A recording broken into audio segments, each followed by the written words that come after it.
इस देश के सबसे बड़े जो क्रांतिकारी है भगवान टंट्या भिल को नमन करता हूं। और आप जितने भी युवा साथी, वरिष्ठ जन, माताएं आए, आप सभी के चरणों में नमन करता हूं। साथियों, आज जो वर्तमान में आदिवासियों के साथ में जो हो रहा है, जो शोषण अत्याचार हो रहा है, उस पर हमें बात करने की आवश्यकता है। टंट्या भिल ने जिस प्रकार से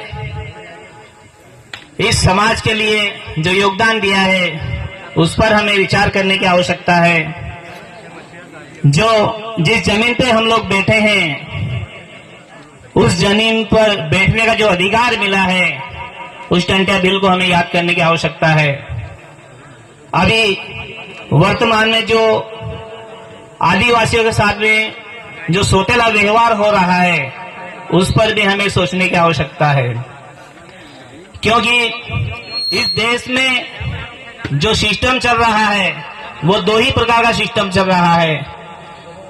मनुवादी जो दिक्कू लोग हैं, वो आगे बढ़ना चाहते हैं और आगे बढ़ रहे हैं। अमीर आदमी, पूंजीपति बनता जा रहा है और गरीब आदमी गरीब बनता जा रहा है। इस पर हमें सोचने की आवश्यकता है। टंट्या भिल का जो मिशन था, टंट्या भिल मैं आप लोग बता देता हूं, टंट्या भिल 60,000 ग्राम सभाओं का निर्माण कर चुके थे और 60,000 ग्राम सभाओं को एक साथ चलाते थे। ऐसा उनका मिशन था।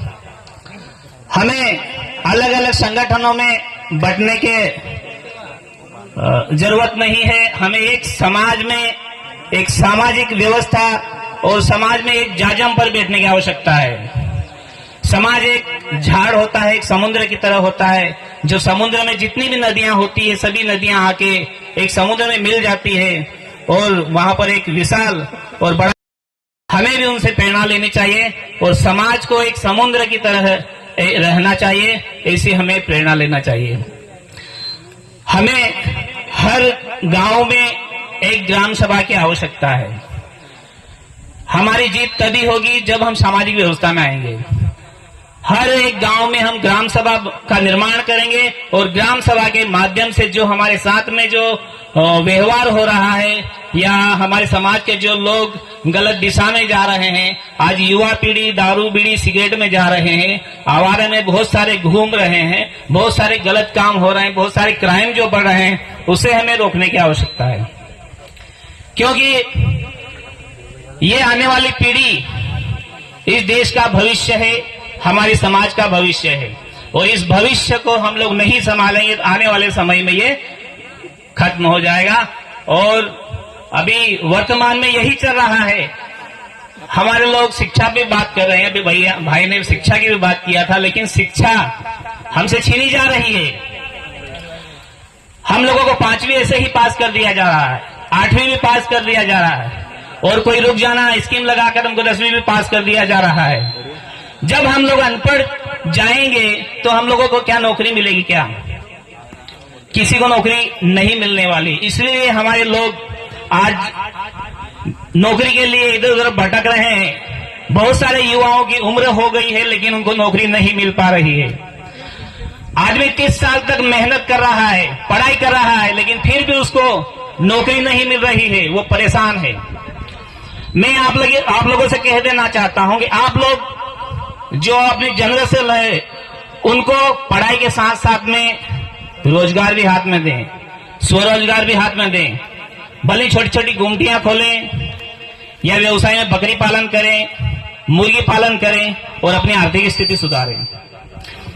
हम आर्थिक रूप से आजाद नहीं होंगे तब तक हम एक गुलाम की तरह जिएंगे। हम भले हमारे खेत में हम एक मालिक की तरह काम कर रहे हैं, लेकिन जो मूल जो व्यवस्था है, उस व्यवस्था पे हम लोग जाएंगे तो हमको कहीं ना कहीं धकेल दिया जाता है, क्योंकि आर्थिक रूप से हम लोग कमजोर है। ये जो मंच है, मैं तो इन मंच संचालकों, सभी इन भाइयों को, कमेटी को बहुत बहुत धन्यवाद देता हूं कि ऐसे जो समाज में मंच बनते हैं और हमारे लोगों को बोलने का मौका मिलता है। तो गैर आदिवासी ऐसे मंच बनाते हैं तो आप लोगों को वहां जाने का भी अधिकार नहीं रहता है। आपकी एकता होगी तो ही हम जीत पाएंगे। हमारे साथ में अभी मऊ तहसील की बात कर ले तो हमारे साथ में कर्मचारी भी साथ में नहीं है। ये दुख का कारण है, क्योंकि हमारी समाज ही एक नहीं है। हमारे साथ में नेता लोग भी साथ में नहीं है, ये भी बड़ा दुख का कारण है। क्योंकि सबसे ज्यादा सहयोग करना चाहे तो नेता लोगों को सहयोग करना चाहिए। जब वोट लेने के लिए हमारे लोग वो नेता लोग आते हैं हमारे पास में, तो एक एक आदमी का हाथ जोड़ते हैं और पैर पकड़ते हैं वोट के लिए। लेकिन आज आप जाके देख लो, आपकी बात कोई नेता भी नहीं कर रहा है, ना कोई सुन पा रहा है। आज जमीन आदिवासियों ने मध्य प्रदेश में देख लिए छीनी जा रही है, और आने वाले समय में ऐसा लग रहा है भयानक छीनी जाएगी। हमारी बेटियां सुरक्षित नहीं है। 12-12 साल 10-10 साल की लड़कियां हमारी मजदूरी कर रही है। अभी इतनी तपती धूप में हम लोग यहाँ बैठे हैं, हम लोगों को तकलीफ हो रही है, लेकिन हमारी बहनें वहां पर प्याज काट रहे हैं। उन्हीं लोगों के घर पे प्याज काट रही है जो लोग रात दिन हमारे समाज को षड्यंत्र पूर्वक मिटाना चाहते हैं। उनकी नजर हमारी जमीन पर भी है और हमारी बेटियों पर भी है। बेटियों पर किस प्रकार है कि अभी जो वर्तमान में जो जमीन, जो आदिवासी जमीन गैर आदिवासी नहीं ले सकता, इसलिए वो षड्यंत्र पूर्वक हमारी बहन बेटियों से शादी कर लेते हैं और हमारी जमीन उनके नाम पे कर लेते हैं। जब चुनाव की बात आती है तो चुनाव में भी हमारे सामने हमारी बहन को खड़ा कर देते हैं और हमारे लोगों का जो आरक्षित सीट रहती है उसको भी छीन लेते हैं। ऐसे बहुत सारे मध्य प्रदेश में उदाहरण हैं। हम लड़ना चाहिए, हम उस तरफ नहीं जा रहे हैं और गलत दिशा में ही जा रहे हैं। हम कहीं ना कहीं हार का कारण देख रहे हैं। उसकी वजह हमारी कमजोरी है। हम देख नहीं पा रहे हैं, हम समझ नहीं पा रहे हैं। अगर समाज को वास्तव में हमको उभारना है तो एक एक कार्यकर्ता को मजबूत होना पड़ेगा। अभी हम लोग कोई कार्यक्रम करते हैं तो बहुत सारी दिक्कत आती है, जैसे एसडीएम बोलते वो परमिशन नहीं देते हैं या तहसीलदार परमिशन नहीं देता है। लेकिन हमें परमिशन लेने की आवश्यकता भी नहीं है, क्योंकि हम लोग जहां पर भी कार्यक्रम है, यहाँ की बात नहीं है, कहीं भी आप लोग कार्यक्रम करो तो आप लोग परमिशन नहीं लेना, बस आदेश कर देना है, सूचना कर देना है।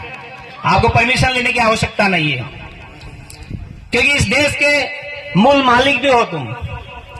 5 जनवरी 2011 का जजमेंट जो आप लोगों को पता है, 8% जो आदिवासी इस देश के मूल मालिक हो आप लोग। कोई हल्के में नहीं है आप लोग, इस देश के मूल मालिक हो। और जो 92% जो लोग है वो शरणार्थी है, बाहरी है, विदेशी है, जो आपके एरिया में आए हैं व्यापार व्यवसाय करने के लिए आए हैं। पहले अंग्रेजों ने लूटा था हमारी समाज को, अंग्रेजों ने सोना चांदी लूट के ले गए। आज इस धरती माँ को चीर चीर कर, कलेजा चीर कर वो लोगों खदान बना बना के ले जा रहे हैं। तो ये भी कहीं ना कहीं लूट के ले जाए, लेकिन किसी को अंदाजा नहीं है। ये बात हम लोगों को सोचना चाहिए। मध्य प्रदेश औद्योगिक क्षेत्र बन चुका है, किसी की भी जमीन जा सकती है, बचाने वाला कोई नहीं रहेगा। नेता आपकी बात नहीं करेगा, नेता गांडू बन चुका है, कोई भी नेता आपके साथ में नहीं रहेगा। क्योंकि नेता वही करता है जो उसका जो ऊपर वाला जो नेता उसको आदेश करता है, बाकी वो चू भी नहीं करता है। लड़ाई हमें ही लड़नी पड़ेगी, क्योंकि ये सामाजिक लड़ाई है। सामाजिक व्यवस्था में आना पड़ेगा, किसी के साथ भेदभाव नहीं करना पड़ेगा। तो मैं यही कहूंगा और अपने बात को मैं विराम दूंगा। आप लोग सभी एक एक कार्यकर्ता ग्राम सभा में बात करें, ग्राम सभा को मजबूत करें और गांव में जितने भी वाद विवाद होते हैं उसको निपटाने की कोशिश करें। मैं 2 नारे लगाऊंगा और अपनी बात को विराम दूंगा। टंट्या भील जिंदाबाद, टंट्या भील जिंदाबाद। साथियों, सरकार देश की चालक है, आदिवासी देश का मालिक है, क्योंकि सुप्रीम कोर्ट भी बोलती है कि इस देश का मूल मालिक आदिवासी है।